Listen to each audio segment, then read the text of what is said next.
Malapit na namang matapos ang buwan ng Abril at ilang araw lang ay muli na namang sasapit ang buwan ng Mayo. Kaya ramdam na talaga ang summer at init ng panahon. Kaya sa iba, ito na ang oras ng galaan at bakasyon.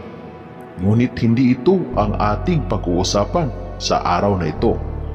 Dahil ang ating ibabahagi ngayon ay ang tungkol sa tubig ulan sa unang patak nito sa Mayo o yung tinatawag na Agua de Mayo. Pero bago ang lahat ng yan, kung bago ka pa lang sa channel na ito at gusto nyo ang mga ganitong usapin, ay inaanyayahan ko kayong pindutin ang subscribe button at ang bell icon na sa ganon ay lagi kayong ma-update sa tuwing may bago tayong upload.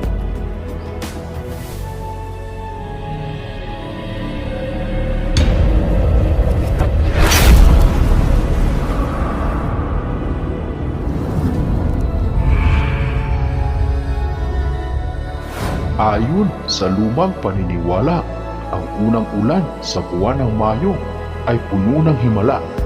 Panahon pa ng mga Espanyol sa Pilipinas, ang unang ulan o mas kilala sa tawag na Agua de Mayo, ito'y nagpapagaling ng mga sakit o karamdaman.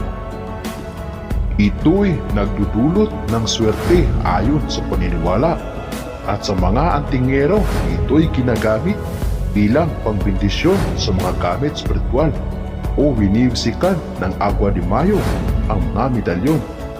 At ito rin ay ginagamit sa pagkokonsagra ng mga gamit spiritual.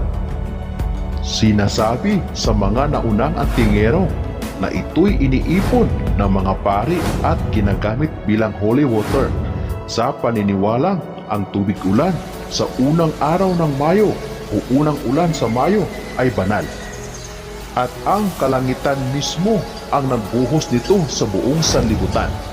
At ito ay mas lalong mahiwaga at mahimala kung yung unang pagbuhos nito ay natapat sa Mayo 1. Kaya mainam na ito'y ipaligo o ikaw mismo ang maliligo kasama ng iyong mga gamit spiritual.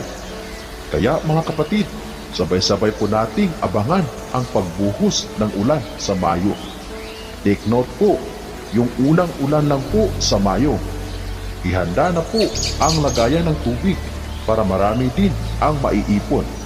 Dapat yung galing mismo sa langit na tubig ulan ang iyong masasalo.